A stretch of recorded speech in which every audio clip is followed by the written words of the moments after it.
이성은 진실이 아닙니다. 그래서 그런 감정적인 어떤 조음에 대한 감정 소통으로 공감이 일어나야 그 다음 단계인 이성 소통에서 의사 전달이 가능합니다. 이걸 리더들이 할 수 있다는 얘기잖아요. 그렇죠. 어떻게 해서 마이다스 IT의 리더들은 이렇게 공감하며 경청하고 적절한 질문을 할 수 있게 만드셨나요? 저희 자연주의 인본 경영의 어떤 내용에는 소통 관련된 부분이 다양하게 나와 있어서 소통의 본질, 소통의 어떤 원칙들, 그다음에 뇌신경과학과 소통의 관계 이런 것들을 이제 리더들한테 가르치기도 해요. 또 아는 거랑 실천하는 거랑 다르잖아요. 막상 해보라면 자기 성질대로 해. 그래서 그걸 이제 훈련하고 연습하는 프로그램이 필요해요. 그래서 저희가 리더들의 어떤 소통 역량을 함양시키기 위한 프로그램 중에 이제 행복 소통 캠프라는 게 있습니다. 리더하고 팔로우의 어떤 소통을 할 때 그 면담이나 코칭을 많이 하잖아요.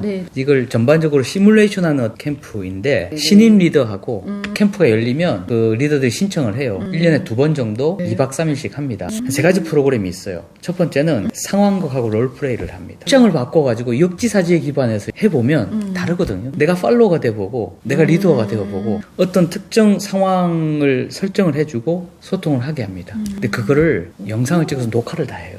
와, 이거 엄청난데요? 녹화된 영상을 보면 자기가 어떤 식으로 소통하는지 다 보이잖아요. 그래서 그걸 보고 개선점을 찾는 거예요. 또 주변 리더들이 피드백을 해주고. 왜냐면 자기가 말하는 스타일은 자기가 잘 몰라요. 두 번째 프로그램은 또 재밌는 영화를 봅니다. 그러니까 그 등장인물을 중심으로 해서 소통을 화두로 네가 저 사람이라면 저럴 때 어떻게 하겠느냐라는 가상 설정을 하고 그걸 가지고 이제 토론을 해요. 그리고 이제 그 사람이 하는 어떤 내용에 대해서 소통에 대해서 평가도 해주고 해석도 해주고 그 다음에 이제 리더 팔로우의 어떤 소통의 본질에 대해서 학습하는 프로그램도 있습니다. 리더는 성과를 내는 주체가 아닙니다. 이거 패러다임의 전환이에요. 그래서 성과를 내는 사람은 팔로우죠. 그럼 리더의 역할은 성과를 내는 우리 구성원들을 지원해주는 사람이고 코치를 해주는 사람이고 안내하는 사람이다. 그래서 마이다스 IT에서 리더는 성공 경험을 돕는 사람으로 정의를 합니다. 그럼 성공 경험이라는 것은 성과를 통해서 성공 경험을 내거든요. 근데 성과는 뇌 메커니즘에 의해서 신뢰, 열정, 전략, 실행이라는 4단계가 지속적으로 선순환적으로 돌아갈 때 성과를 내는데 팔로우가 그런 성과를 낼 수 있도록 리더는 4가지 역할을 해야 됩니다. 첫 번째는 팔로우가 신뢰를 가질 수 있도록 신뢰 구축을 해야 되고요. 열정적으로 일할 수 있도록 동기부여를 해줘야 되고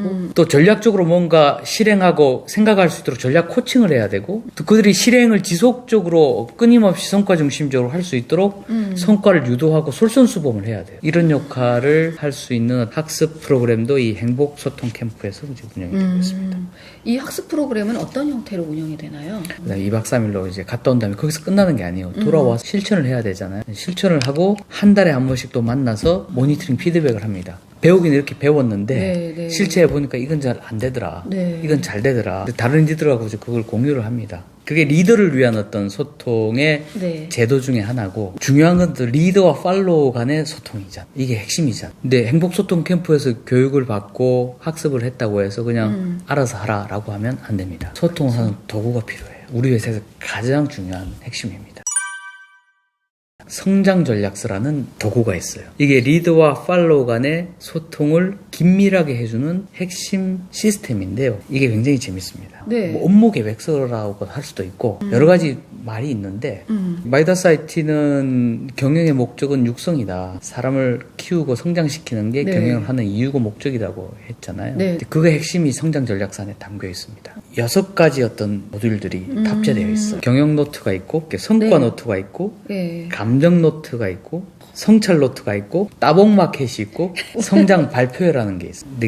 이름도 너무 재밌는데요? 경영 노트라고 그랬죠. 경영 노트는 회사와 내가 맡은 조직과 각 개인의 목적과 목표에 대해서 이제 얼라인되는 어떤 경영 전략입니다. 이제 보통 이거는 대부분 해요. 조직 목표 다 가지고 있으니까 셋업 해가지고 이제 탑다운으로 뿌리고 이거대로 해. 그리고 6개월 뒤에 잘했는지 못했는지 평가하고 끝나잖아요. 이제 두 번째가 이제 성과 노트. 이거는 이제 팔로워가 작성을 합니다. 매일 작성해요. 나한테 이제 업무 목표가 있고 주어진 과제가 있을 거 아니에요. 그 과제에 매일매일 내가 관련된 어떤 연관된 일을 했는지 성과를 거기 시스템에다 이제 기록을 하는 겁니다. 거기에 감정 노트가 따로 이제 연결되어 있을까. 감정이 제가 진실이라고 했잖아요. 성과 노트는 머리를 가지고 이제 일로서 이렇게 뭔가를 쓰는데 이 일을 얼마나 잘 하느냐 못 하느냐는 그 사람의 어떤 그때의 열정 상태, 감정 상태에 따라서 그렇죠. 에너지가 이렇게 발휘되는 수준이 틀려요. 내가 진짜 스트레스 받고 집안에 무슨 일이 있고 부모님이 아프신데 회사에서 일을 잘 하겠습니까? 내가 이 일을 할 때 내 감정은 어떤 상태다라는 걸 적거나 아니면 이모티콘 같은 걸로 이렇게 체크를 하면 딱 연결이 돼요. 이걸 쓰면 리더가 매일 봐요. 그리고 리더가 거기에다가 피드백을 해줍니다. 매일 해주는데 그걸 글로 쓸 수도 있고요. 네. 리더도 이제 이모티콘으로 체크할 수도 있고 정말 일을 잘했으면 따봉 마켓이라는데 따봉이라는 표시로 포인트를 줍니다. 그래서 성과 노트, 감정 노트를 경영 노트에 기반해서 매일 쓰고 리더는 피드백 해주고 그 다음 그걸 모아서 한 달에 한 번씩 성찰 노트를 쓰는 거예요. 근데 이번 달에 진짜 이런 일을 했는데 내가 뭘 잘했고 어떤 점을 좀 개선해야 될 것 같아.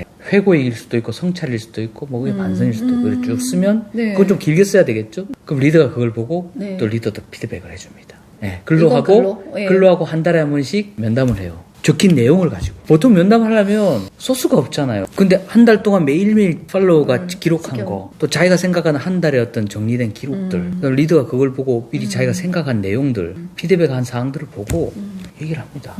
그럼 훨씬 더 이제 소통이 잘 되겠죠. 그리고 육성 레포트에 담습니다. 각각 개인별로 면담한 사항들을 육성 레포트라는 월간 레포트에 담아서 사장님께 이제 공유한. 그 다음에 이제 한 달에 한 번씩 내 조직의 구성원들과 이제 그 내용을 가지고 성공 경험이 있는 친구들한테 이제 성장 발표회를 하게 해요. 이게 이제 시스템으로 돌아가요. 그래서 리더는 행복소통 캠프를 통해서 뭔가 소통의 본질과 학습과 방법에 대해서 이제 학습을 하고 돌아와서 이제 성장 전략서라는 수단과 툴을 가지고 그 시스템 기반에서 팔로워들과 소통을 하고 그 결과를 또 정리해서 사장님께 CHO에게 한 달에 한 번씩 육성 레포트를 공유합니다. 그러면 우리 사장님은 그 팀의 구성원 하나하나의 상태를 다 할 수 있어요. 월간 레포트. 그게 지금 육성 레포트인 것 같은데 이거를 지금도 대표님께서 또 여전히 다 보신다는 거예요? 지금 총 우리 회사에 법인까지 하면 한 50여 개 리더들이 있습니다. 팀장급 리더들이. 내가 예를 들어 내 조직에 10명의 구성원이 있다면 10명 개개인의 그달의 핵심 성과, 그 다음에 그 사람의 열정과 감정의 상태, 그 다음에 개인적인 고민과 애로사항이 담겨져 있습니다. 아주 특이한 사항이 있는 사람도 있고 꾸준히 그냥 잘하는 사람들도 있잖아요. 행복인재팀에서 통합적으로 정리를 합니다. 근데 어떤 팀의 어떤 구성원들 중에 몇몇 사람들은 이거는 모니터링을 해야 돼. 라면 그 특이한 사항이 있는 사람들은 정리를 해줘서 저희 사장님께 이제 말씀을 드리는 겁니다. 성과가 굉장히 잘 나서 지금은 뭐 이제 동기부여가 굉장히 필요한 사람, 칭찬과 격려가 필요한 사람, 아니면 너무 나빠져가지고 뭔가 면담이 필요한 사람, 필요한 조직 이런 걸 정리해서 드리면 사장님이 그걸 보시고 CHO 소통을 하시는 거죠. 그 조직의 어떤 소통의 수준을 이해를 하기 위해서 최고 의사결정권자가 구성원들과 어떤 소통을 하는가, 어떤 방식으로 소통하는가 이런 걸 보면 회사의 문화를 가늠할 수 있을 것 같아요. 수직적이고 좀 권위적이고 또 주변 분들이 다 또 뭔가 이렇게 시나리오를 짜가지고 소통을 하잖아요. 회의를 하더라도. 왜냐면 이제 사람을 키우는 것이 경영의 목적이라고 사장님께서는 이제 워낙 강하게 생각을 하시니까. 예를 들어 육성 레포트에 이제 나왔잖아요. 진짜 칭찬과 격려를 해야 될 사람인가? 이 고민을 들어보고 면담을 해야 될 사람인가? 또 개인적으로 동기부여를 해야 될까? 조직 차원을 해야 될까? 이런 판단을 합니다.